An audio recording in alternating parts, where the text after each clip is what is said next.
Assalamualaikum warahmatullahi wabarakatuh. Di pertemuan kali ini, mata kuliah pemrograman web dasar akan membahas tentang pengenalan JavaScript. JavaScript adalah bahasa script, bahasa yang tidak memerlukan compiler untuk menjalankannya, cukup dengan interpreter.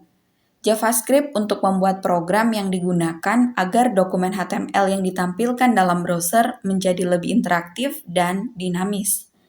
JavaScript biasanya disisipkan atau embedded dalam halaman web. JavaScript juga bersifat open source.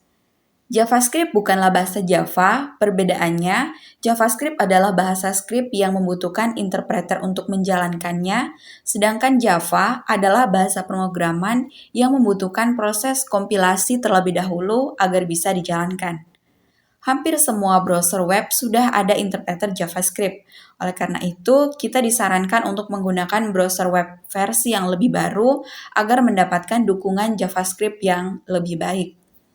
Berikutnya, JavaScript memiliki nama resmi yaitu ECMAScript atau European Computer Manufacturers Association atau Asosiasi Produsen Komputer Eropa. ECMAScript ini dikembangkan oleh ECMA Organization. ECMA 262 adalah standar resmi JavaScript yang diciptakan oleh Brendan Eich. Muncul pertama kali di semua browser Netscape dan Microsoft pada tahun 1996 dan disetujui sebagai standar internasional di tahun 1998. Apa saja keunggulan JavaScript? Yang pertama, JavaScript dapat menempatkan teks secara dinamis pada halaman HTML. Kemudian JavaScript dapat dieksekusi berdasarkan event tertentu. JavaScript dapat membaca dan menuliskan elemen-elemen HTML. JavaScript juga bisa digunakan untuk memvalidasi data dari form sebelum dikirimkan ke server. JavaScript dapat digunakan untuk mendeteksi browser pengunjung website.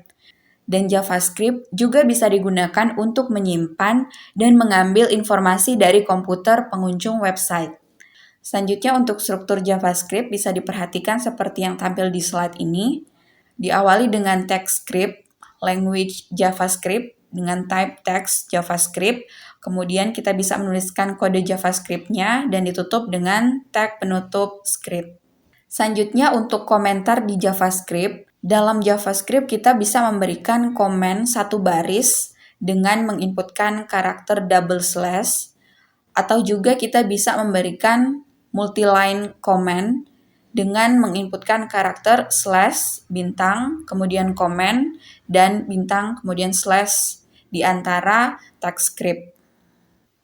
Selanjutnya untuk penulisan kode, yang pertama semikolon atau titik koma, ini digunakan untuk memisahkan setiap baris yang dijalankan di JavaScript. Berikutnya kode blok, ini sekelompok baris di JavaScript dapat digrup menggunakan suatu function. Kemudian case sensitive, penulisan kode JavaScript harus memperhatikan huruf besar atau huruf kapital karena menyebabkan suatu perintah tidak bisa berjalan jika tidak sesuai. Berikutnya white space, di JavaScript tidak memperhatikan spasi dalam penulisan baris kode. Oke, kita lanjut ke aturan penulisan variabel. Yang pertama, nama variabel bersifat case sensitive sehingga harus dimulai dengan huruf atau karakter underscore. Contoh deklarasi variabel dengan statement var nama, atau var nama sama dengan Jack. Berikutnya contoh variabel yang tidak dideklarasikan, nama sama dengan Jack, atau X sama dengan Y tambah 23. Oke, kita lanjut pembahasan JavaScript sebagai bahasa berbasis pada objek. Yang pertama, property. Property adalah atribut dari sebuah objek. Contoh, objek mobil memiliki properti warna mobil. Sintaks penulisannya seperti yang tampil di slide ini, nama objek, titik nama properti, sama dengan nilai.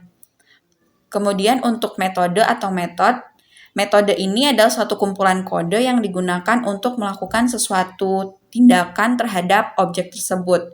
Contoh sintaksnya, nama objek titik nama metode dengan parameternya. Berikutnya ada 3 cara untuk menyisipkan JavaScript. Yang pertama, embedded script, yang kedua inline script, dan yang ketiga external script. Kita akan bahas satu persatu. Yang pertama, embedded script ini adalah cara menyisipkan JavaScript di dalam dokumen HTML. Kita bisa menyisipkan script JavaScript di bagian head dan bagian body. Bagian body ini biasanya jarang digunakan. Contoh scriptnya seperti yang tampil di slide ini.